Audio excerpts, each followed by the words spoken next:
धर्मपीठाचे अधिकारी आणि सज्जन हो,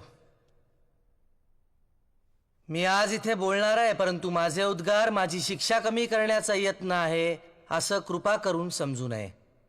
मुळात माझ्यावर झालेले आरोप हा गुन्हा आहे का हेच मला समजत नाही. वेदांचा आशय मी माझ्या काव्यातून प्रकट केला हे सत्यच आहे, परंतु तसं करण्यासाठी कुणाची परवानगी घ्यावी लागते हे मला ज्ञात नव्हतं. नुकतंच जन्मलेलं मूल मातेचं स्तन्य चोखू लागतं तेव्हा त्याला तसं करण्यासाठी कुणा अंमलदाराची परवानगी घ्यावी लागत नाही. तसंच आणि त्याच निरागसपणे मी वेदांचा अमृतानुभव अंगीकारला आणि प्रसाद म्हणून मी सहजपणे तो वाटूनही टाकला. यात मी काही पाप केलं अशी माझी भावनाच नाही. वेदात उपनिषदात म्हटल्याप्रमाणे आपण सर्वजण जर एकाच ब्रह्मतत्वातून निर्माण झालेलो आहोत आणि शेवटी त्यातच विलय पावणार आहोत, तर मग हा भेदाभेद कशासाठी? अवघी एकाचीच वीण तेथे कैसे भिन्न भिन्न. कबीर म्हणतो, ब्राह्मण वेगळा असावा असं जर ईश्वराला वाटलं असतं तर त्यानं त्याला जानवं लिहून आणि मुंडन करूनच खाली नसतं का पाठवलं? आणि मुसलमान वेगळा असावा असं जर त्याला वाटलं असतं तर त्यानं त्याला सुनता करूनच जन्माला नसतं का घातलं? कबीराचं नाव घेऊ नका. त्याला ना जात ना धर्म. रस्त्याच्या कडेला वाढलेली अनावर सवलात ती. मग ज्ञानदेवांचा दाखला देऊ नको. संन्याशाचं पोर ते. आश्चर्य आहे, ज्ञानदेवांना आणि त्यांच्या भावंडांना बहिष्कृत न करण्याच्या बदल्यात तुम्ही त्यांच्या माता पित्यांना जलसमाधी घ्यायला लावलीत आणि तरीही त्यांच्यावरचा संन्यासाचं पोर हा बट्टा जात नाही. बर, मग पैठणचे एकनाथ महाराज नको. तुम्हाला वेद नको, अद्वैत तत्वज्ञान नको, वारकरी परंपरा नको, मग तुम्हाला हवाय तरी काय?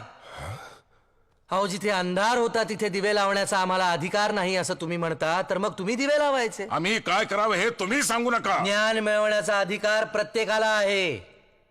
ब्राह्मण, क्षत्रिय, शूद्र, वैश्य, चांडाळा आहे अधिकार. बाळे, नारी, नर आदी करोनी वेश्याही. वेश्याही? हो, वेश्याही. सर्वांना नामसंकीर्तन करण्याचा, परमेश्वराच्या जवळ जाण्याचा अधिकार आहेच. आणि ब्राह्मणांना शिष्य करून घेणे, त्यांच्याकडून पाया पडून घेणे? वारकरी संप्रदायात सगळेच एकमेकांच्या पाया पडतात. माऊली म्हणतात, समोरच्या माणसात असलेल्या देवत्वाला तो नमस्कार असतो. आणि मी आजवर कोणालाही शिष्य करून घेतलेलं नाही. शिष्य करणं, मठ स्थापन करणं, व्यापारी वृत्तीनं शोषण करणं ही या मंबाजी सारख्यांची कामं. तुकोबा, तुम्ही कितीही बडबड केलीत तरी स्मृती श्रुतीप्रमाणे तुम्ही गुन्हा केलेला आहे.